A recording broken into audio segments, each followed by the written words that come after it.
This is the second video from 4.1a.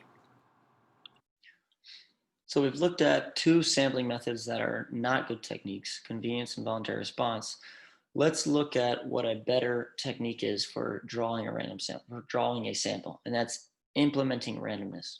So I'll teach you how to describe and obtain a random sample using slips of paper, technology, or a table of random digits. So this process of random sampling, it rules out both favoritism by the sampler and self-selection by the respondents, which would be that voluntary response. So the first good method for sampling is going to be called a simple random sample, or an SRS. And of size n is just saying whatever sample size you're wanting. So it's chosen in such a way that every group of n individuals in the population has an equal chance of being selected. So if we want to draw a sample of 10 people, then every group of 10 people has an equal chance of being selected. That's the definition of what a simple random sample is. I'll talk more about that in a second.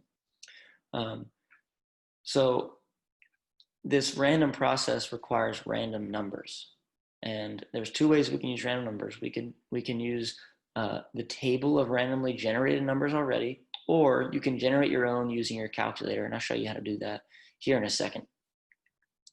Let's look at this first example. Let's say there's a class that Ms. Barbera wants to take a simple random sample of 4 students from our AP statistics class.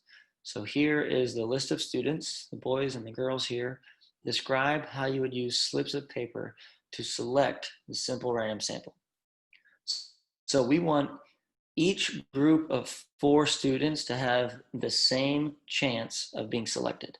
So the first thing we're going to have to do is we're going to have to write each of these students' names on a sheet of paper, but the sheet of paper needs to be identical in size, because when we draw the names out of the hat or in the bag or whatever we put them in, they all have to have an equal chance of being drawn out. If one slip of paper is bigger, then that student is more likely to be drawn. So they all need to be on equal size sheets of paper. So we'll put them all in a hat. We'll shake up the hat. Shaking the hat is the randomness that needs to be done. And then we'll draw out 4 names from the hat. Those 4 are included in the sample. So I'll write that out for you.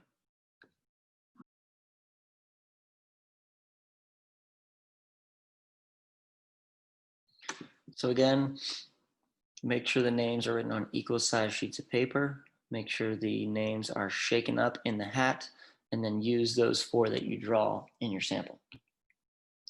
Describe how you would use digits from table D to select the SRS. So the digits from table D, they've created a sheet full of random numbers just for people who don't have calculators, so that you can use the random numbers that are already generated if you can't use a calculator. So I'm going to open up the textbook and show you what table D looks like. So if you go to your textbook and you open up the table of contents and scroll down until you see formulas for AP statistics exam, then click on tables. It will list out a number of different tables, table A, B, C, and table D is the table of random digits. So you can see that it is simply a table of numbers. Now, these numbers all the way to the left are the line. So this is starting at line 101. And these are not randomly generated numbers. So we're not using these numbers here. They're going to tell us a line to use, and then we're going to read from left to right using these numbers. And they're separated with a space just so it's easier to keep track of where you are. So let's jump back to the notes.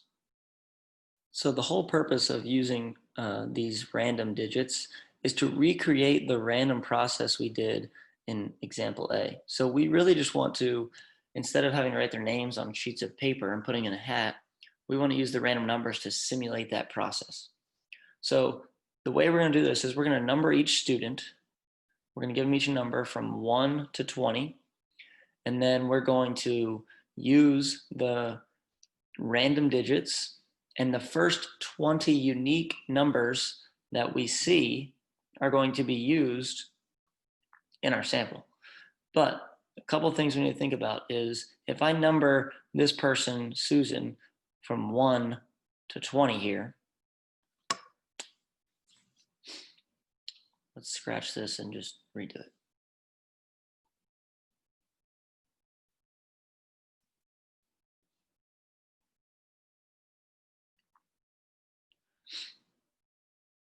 So the goal of using these random digits to take the sample is to recreate this process we did in step A, just without using any sheets of paper. So I'm going to write out the steps that we're going to do and then walk you through.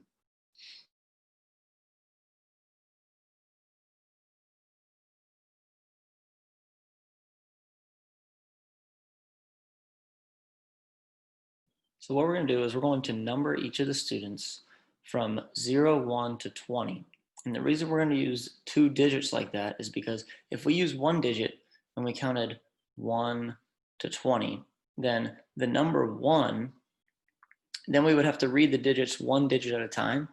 And any number greater than 9 would never have a chance of being selected because we're only reading 1 digit at a time. So we have to number them with 2 digits because there are 20 total students. If there were 100 students, we'd have to number with 3 digits because the numbers would all have to have 3 digits because in order for the number 100 to be selected, we have to look at 3 digits at a time. So for this case, we're numbering 0, 1 to 20. Then we're going to pick a starting point on the table of random digits and record 2 digits at a time. We're going to skip any numbers that are not between 0, 1, and 20. For instance, 21 does not symbolize a student or correspond to a student. So we're not going to use number 21. We're going to skip to the next one. And we're also going to skip any repeated numbers because if we've randomly select number 1, Susan, then she's already included in the sample, so we can't select her again. So we're going to keep going across the table of random digits until we have 4 unique numbers, and the people or the students who correspond to those numbers are going to be the ones that are included in our sample. So part C actually wants us to do it, and they've given us one of the lines from table D. So I'm going to number the students and then look 2 digits at a time until I get my 4 students.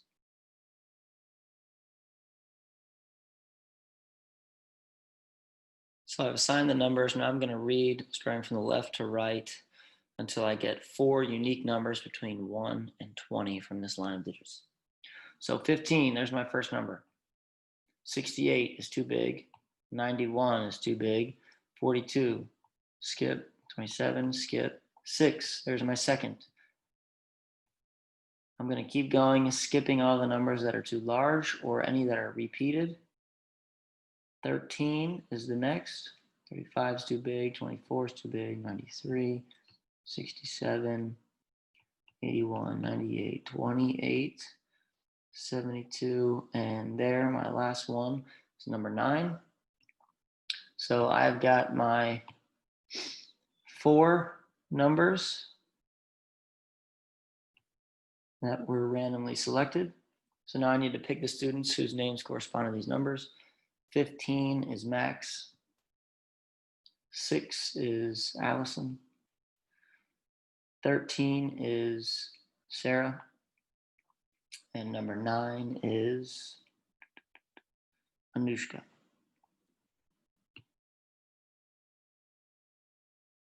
Now, before I move on to question D, I want to look and talk about one example that is not a simple random sample that we're going to learn about later that also might be a good method for taking a sample here. So let's if you look at the sample I got Max, 1 male, and 3 females. Well, what if Miss Barbero instead wanted 2 males and 2 females? So if she wanted to do it that way, then what she would have to do is she would have to do 2 simple random samples, 1 of the males and 1 of the females. So I'm going to renumber these. So I've renumbered from 0 to 9 because now there's only 10 girls. So I've got 10 unique numbers assigned to each of the girls, and I've got 10 unique numbers assigned to each of the boys. So what she could do is take 2 random samples and use the line of digits and randomly select the girls. So the first random number, 1, would be Brittany, and 5 would be Sydney. So that could be half of my sample. And then I could do the same thing continuing. So I use 1 and 5. So I'll continue with 6 and 8 for the selection of boys, which would be Steve and Cy. This is technically a stratified sample, which you're going to learn about in the next video. But I want you to understand that this is not, if we did this method, it's not a simple random sample, because a simple random sample, any of these 4 have an equal chance of being selected. So for instance, if we did a simple random sample, it'd be possible that I got 4 boys, because all groups of size 4 have an equal chance of being selected. If I were to do this method, then I'm always going to have 2 boys and 2 girls. So all groups of size 4 do not have an equal chance of being selected. So even though it's a good sampling method, it's called a stratified sampling method, it doesn't meet the definition of a simple random sample that we learned about earlier. So with that done, let's describe how I would use a calculator to take the simple random sample. So the first thing I'm going to have to do is number these students again. So I've numbered the students from 1 to 20 again, and this time I was able to use 1 digit for the single digit numbers and 2 for the 2 digit, because the calculator, it doesn't matter. It only matters when I'm using the table of random digits. So let's open up the calculator. What we're going to do is we've assigned the numbers, and then I'm going to randomly generate 4 numbers, skipping any numbers that repeat. So let's open my calculator. So on the calculator, to generate random numbers, you're going to hit Math, scroll over to Probability, and then down to the randint function. So in the randint function, I'm going to put my lowest number. So the smallest number was 1, the largest number was 20. And then if I hit enter, it should give me 1 random number. So my first random number is 19. Hit enter again, and it'll do the same calculation.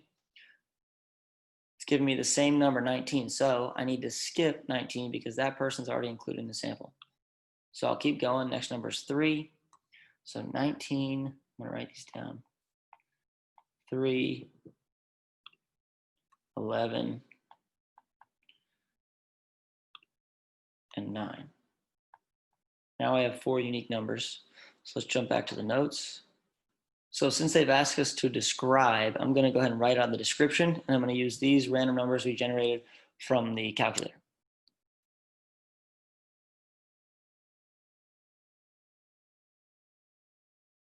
Okay, so the key is you first have to assign numbers to the students, use the randint function, show what you put in, select 4 unique numbers, which means skip repeats, and any, well, you won't have numbers that fall outside the range because you select the range. And then use the 4 students corresponding to the numbers. So 19, 3, 11, and 9. Our sample is going to include 19, Derek, 3, Brent, 11, Joe, and 9 is Anushka. So that would be our sample using technology. Go ahead and try the independent practice problem and see how you do.